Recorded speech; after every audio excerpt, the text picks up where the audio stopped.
नमस्कार, आप देख रहे हैं SLG न्यूज़ और हम आपके साथ हैं संजीव कुमार। अभी हम बिहार के बेगूसराय जिला में हैं।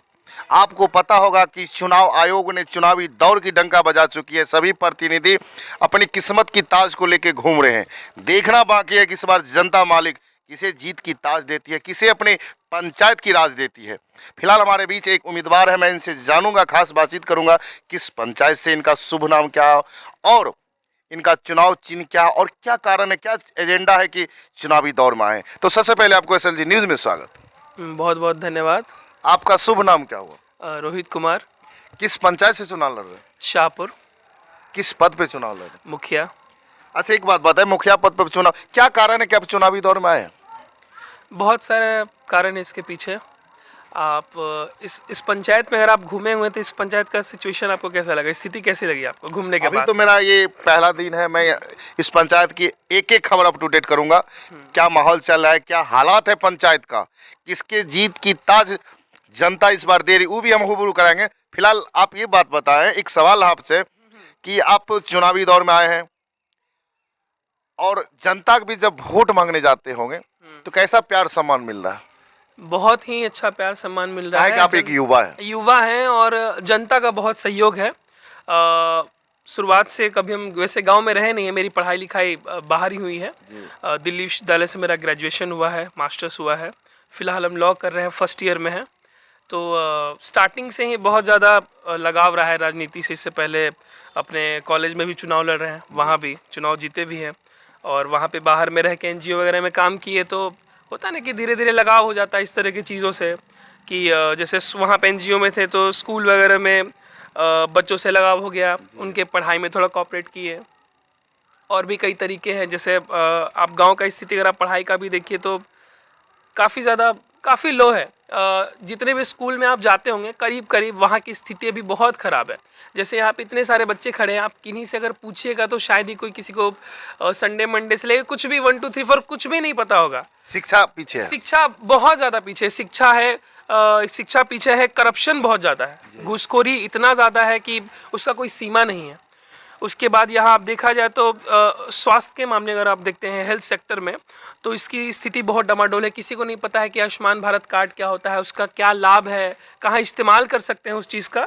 तो ये सब चीज़ों का जानकारी नहीं है। पिछले हम लगभग 1.25 साल से गांव में हैं और 1.25 साल से जितना हो सकता है उतना लोगों को कॉपरेट किए हैं, मदद किए हैं ताकि वो इन सब चीज़ों को समझ सके। अगर जैसे बच्चे स्कूल में पढ़ने जाते हैं तो बच्चे का स्कूल का अगर आप कॉपी पलट के देखिएगा तो उसमें आपको कुछ नहीं दिखेगा कि हाँ मास्टर कुछ चेक कर रहा है या नहीं कर रहा है, कुछ भी नहीं, लापरवाही चल रही है बहुत ज़्यादा।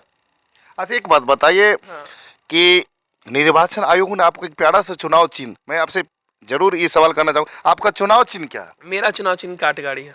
कितने नंबर पे? 11। अच्छा, एक बात बताइए कि चुनावी दौर में आप आए हुए हैं, ऐसा क्यों होता है कि चुनावी दौर आती है, सभी प्रतिनिधि वादे बहुत करते, लंबे सारे वादे लेके आते हैं, उसके बाद क्या हो जाता है? कि क्या कारण है कि जनता को ठगा क्यों जाता है? देखिए, बाकी प्रत्याशी को तो हम बिल्कुल बात नहीं करेंगे क्योंकि अगर किसी पे पर्सनल टिप्पणी करते हैं तो ये बहुत गलत है। अक्सर देखा जाता है। हाँ, देखा जाता है। अगर आप मेरी बात करेंगे पर्सनल, मैं अपनी बात करूंगा, मैं किसी प्रत्याशी की बिल्कुल बात नहीं करूंगा, मैं अपनी बात करूंगा। जब से मैं इधर, जैसे स्टार्टिंग में मैं इधर लास्ट ईयर ऑलमोस्ट दिसंबर या अक्टूबर नवंबर में आया था, याद भी नहीं है। तो जब से इधर हूँ तो सबसे पहले आते ही मैंने ये बच्चों की पढ़ाई लिखाई पे काम किया। मैंने शिक्षा पे मेरे यहाँ 150 बच्चे डेली पढ़ते थे फ्री। इनमें से ही कुछ लोग हैं जो फ्री एजुकेशन देने में हेल्प करते थे, निःशुल्क सेवा देते। निःशुल्क सेवा, लैपटॉप, प्रोजेक्टर, हर चीज़ से पढ़ाई करना। उन लोग के लिए जो भी पोस्टर वगैरह आते हैं ना, ABCD से लेके जनवरी फरवरी संडे मंडे, हर चीज़ वो देना, कॉपी कलम की हर चीज़। 150 बच्चे पढ़ते थे, 6 महीने तक पढ़े। लेकिन यहाँ देखिए कि लोगों को मतलब इस बात से बोलने में घृणा आ रहा है कि लोग इस प्रकार के हैं यहाँ पे कि उन लोगों को ये चीज़ पसंद नहीं आया। वो कंप्लेन किए इस चीज़ के लिए कि यहाँ पे कोई फ्री एजुकेशन दे रहा है और अभी कोविड का टाइम चल रहा है। तो हम मानते थे कि उस वक्त कोविड चल रहा था, बट इसी पंचायत में उस वक्त 4 इंस्टीट्यूट चल रहे थे पैसे वाले, जहाँ फी दे के पढ़ाई किया जा रहा था। 4 ऐसे इंस्टीट्यूट थे, ठीक है, लेकिन उससे किसी को कोई प्रॉब्लम नहीं था। अच्छा, एक बात बताइए, जनता के बीच आप चुनावी दौर में आए हैं, अगर जनता इस बार जीत की आपको ताज देगी, क्योंकि आप एक युवा हैं, शिक्षित हैं, हर तरह से मजबूत, अगर जनता इस बार आपको अगर मुखिया बनाती है, तमाम युवा आपके साथ है, तो उन्हें क्या संदेश देना चाहे? क्योंकि चुनाव है, 5 साल उन्हें देखना है, एक विश्वास करके आपको वोट देंगे, उन्हें क्या संदेश देना चाहेंगे उनको? हाँ, तो सबसे पहले मेरा यही सलाह है वोटिंग पे है कि कई लोग का होता है कि आप वोट मतलब देना ही नहीं है। मेरा कहना आप किसी को दीजिए, लेकिन आप वोट करिए, आप देने जरूर जाइए, चाहे किसी प्रत्याशी को दीजिए, क्योंकि आपका एक मत बहुत मैटर करता है। आपके एक मत से किसी का हार किसी का जीत होगा, और आपके एक मत से कोई प्रतिनिधि खड़ा हुआ है वो मुखिया बनेगा। सबसे पहला ये है। उसके बाद ये सलाह है कि जितने भी कैंडिडेट्स हैं, चाहे आप मुखिया हो, समिति हो, या फिर सरपंच हो, पंच हो, वार्ड कमिश्नर हो, तो उनसे जब वो मिलते हैं ना, तो मतलब पहले थोड़ा सा घबराते हैं लोग, पता नहीं किस कारण से, कि मेरा ये काम नहीं होगा, वो नहीं होगा, वो नहीं होगा। क्या रीज़न है इसके पीछे? अभी जैसे हम 1 साल से हम यहाँ पे हैं, तो अभी तक हमको किसी के यहाँ जाने की जरूरत नहीं पड़ा है जी।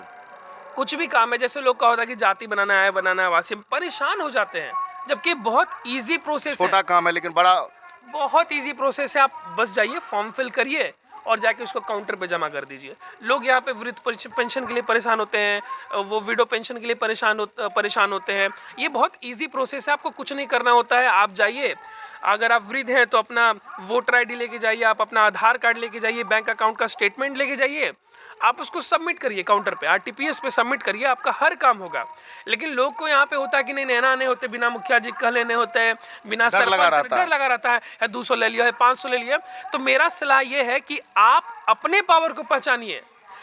आपके वोट से वो जीते हैं, आपने उनका चयन किया है, तब वो इस जगह पे खड़े हैं, नहीं तो वो इस जगह खड़े नहीं होते। और आपके अंदर ही वो पावर होता है कि जिससे आप उसको डाउन कर सकते हैं। तो घबराने वाली कोई बात नहीं है, बस उस चीज़ को समझना है। और उनसे एक सलाह भी है कि आप कृपया कर कहीं भी 1 रुपया भी घूस ना दें, क्योंकि किसी एक को ना घूस पड़ने से वो आदत सा पड़ जाता है। सपोज कि अगर किसी को वृद्ध पेंशन बनाना है या किसी को आधार कार्ड बनाना है, अगर वहाँ पे मुखिया का सिग्नेचर करने का है, तो होता है नहीं कि नहीं भाई सिग्नेचर करना तो 50 गुना हो, 20 गुना हो, तो नहीं देना है। वो एक के देने के कारण बाकी सबको उस चीज़ को फेस करना पड़ता है। तो हम यही सलाह देते हैं बाकी लोग को कि आप किसी भी तरीके से कहीं भी 1 रुपये घूस ना दें।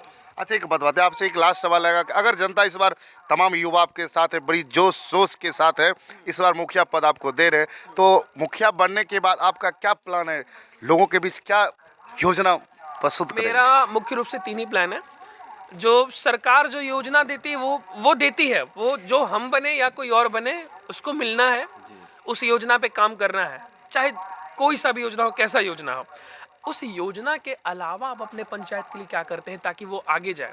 तो मेरे हिसाब से मेरा 3 चीज़ पे वर्क रहेगा। पहले भी हमने आपको बताया है कि मेरा एजुकेशन पहला, दूसरा हेल्थ सेक्टर और तीसरा करप्शन को डाउन करना, ये 3 चीज़ है। अब जैसे अगर बात किया जाए एजुकेशन पे, तो स्कूल पे जाके, जैसे स्कूल में क्लासेस नहीं हो रहे हैं, एक आध स्कूल है जहाँ बढ़िया पढ़ाई होता है, बाकी सब में नहीं होता है, तो वहाँ पे टीचर से जाके बात करना, क्योंकि वही फ्यूचर है। जैसे अभी मान के चलिए कि जो लोग खेतों में काम कर रहे हैं या फिर जो वर्कर्स हैं, लेबर हैं, मजदूर हैं, उनके बच्चे जो पढ़ाई कर रहे हैं, और अभी का आप अभी महंगाई देखिए, चरम सीमा पे है। और अभी आप देखिए हर घर में यहाँ पे बढ़िया से दाल रोटी नहीं मिलता होगा, हरी सब्जी नहीं मिलती होगी। आगे महंगाई और बढ़ेगी तो कदम से कदम मिला के कैसे चलेंगे अगर उसके बाद एजुकेशन भी नहीं होगा। तो मेरा पहला यही है कि हमको एजुकेशन पे वर्क करना है, उनको बोलना है कि नहीं, जो फ्यूचर है, जनरेशन है आने वाला, आप उन पे फोकस करिए, उनको कम से कम इतना पढ़ाइए अपने पैर पे खड़ा हो सके, आने वाले जो उनको समझ सके, समाज से कदम मिला के चले ज़माने के साथ। सो दूसरा मेरा है हेल्थ सेक्टर। यहाँ आप देखिए कि किसी को कुछ होता है, किसी को भी, तो उनको नहीं जानकारी होता है कि भाई हमको कहाँ ट्रीटमेंट करवाना है। दौड़ के उस डॉक्टर के यहाँ, दौड़ के उस डॉक्टर के यहाँ, दौड़ के उसके यहाँ जाते हैं, वहाँ 100, वहाँ 50, वहाँ 500, वहाँ 1000, इस तरह से खर्चा करते करते पता चलता है 50,000 खर्चा कर दिए हैं, लेकिन हुआ कुछ नहीं। बताया तो हमने कि आयुष्मान भारत कार्ड के बारे में किसी को जानकारी तक नहीं। इससे पहले चौक पे जब बन रहा था तो नहीं भी तो 200 से 250 लोग का हमने आयुष्मान कार्ड जो है वो यहाँ पे हमने बनवाया, लोग उस तक जानकारी दिया। कुछ लोग का हमने इलाज करवाए, यहीं पे आप सहिंदर राम के घर जा सकते हैं, उनका हमने ट्रीटमेंट करवाया 2,20,000 का। सिर्फ उनका स्टार्टिंग का जो इनिशियल जो पेमेंट करना होता है 20-25 जो भी खर्चा हुआ वो उन्होंने पेमेंट किया, बाकी उनका ऑपरेशन फ्री ऑफ कॉस्ट हुआ है, आप जाके वहाँ पता कर सकते हैं। तो मेरा दूसरा ये है कि लोगों तक पहले जानकारी देखना कि हाँ इस हॉस्पिटल में जाकर इस चीज़ का आप ट्रीटमेंट करवा सकते हैं, आयुष्मान भारत कार्ड का यहाँ से टैग है, इस हॉस्पिटल में आप जाइए, यहाँ से ऐसे प्रोसेस बढ़ेगा, उस चीज़ को समझाना है। तीसरा और आखिरी है करप्शन। करप्शन को कंट्रोल इस तरीके से करना है, क्योंकि आने के बाद सबसे ज़्यादा शिकायत जो था ये था कि इंदिरा आवास में पैसा देना पड़ता है सबसे ज़्यादा।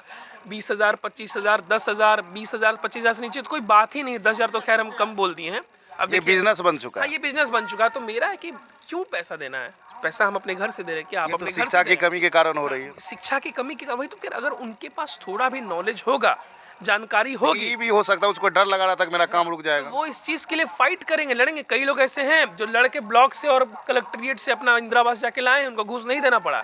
और कई ऐसे हैं कि 25, 30, 35,000 रुपये दिए हैं, जो कि बहुत गलत है। एक बात बताइए, 12-13 हज़ार रुपये का अभी एक ट्रैक्टर आता है ईंटे का, जो हम 25,000 देते हैं तो हम छत को घिरवाएंगे कैसे? आप चैन से सो पाइएगा? आपका छत खुला, आपके बच्चे छत पे जाएंगे, गिरेंगे, क्या चैन से सो पाइएगा? डर बना रहेगा। डर बना रहेगा। तो आप जब पहले ही छत घेरने का पैसा आप ले रहे हैं, तो क्यों ऐसा क्यों? फायदा क्या है? 25-30 हज़ार आप पहले काट ले रहे हैं, आप नुकसान में, एक गरीब को और सता रहे हैं। आप कैंडिडेट हैं, आप पंचायत को आगे लेके जाना एक चाहते तो हैं। पैकेज कम है, उसमें भी पैकेज हाँ भाई, 1.25 लाख 1.5 लाख रुपए मैक्सिमम इतना ही है। तो घर संभव नहीं है। बिल्कुल समय, ऊपर से आप 25-30 ले रहे हैं। हम कितनी जगह महिलाओं से जाके बात किए, तो आज ही रात 2,000 मांग लखीन, तो 5,000 मांग लखीन। हम बोले हम खड़े हैं, मजा लेके मांग ले एक रुपया भी आके वो। तो हमने कई जगह इस चीज़ का सॉल्यूशन निकाला। फिर लगा कि नहीं, हमको कॉपरेट करना है यहाँ पे आके। जैसे मेरी पढ़ाई बाहर हुई, तो मेरे पेरेंट्स लोग मेरे यहाँ सब ऑलमोस्ट जॉब में हैं, तो सबको कहना था कि हाँ यहाँ पे अचानक से क्यों प्लान किया। तो हमने कहा कि पापा, जैसे हम NGO में काम किए दिल्ली 3 साल 4 साल, तो हमने कहा कि जो हम वहाँ कॉपरेट कर रहे हैं लोगों को, हम अपने गांव का स्थिति देखिए बहुत ज़्यादा पीछे है, पढ़ाई से लेकर हर चीज़ में काफ़ी वीक है। तो हमने कहा कि नहीं, हमको गांव जाने दीजिए, हमको सोशल वर्क पे काम करने दीजिए।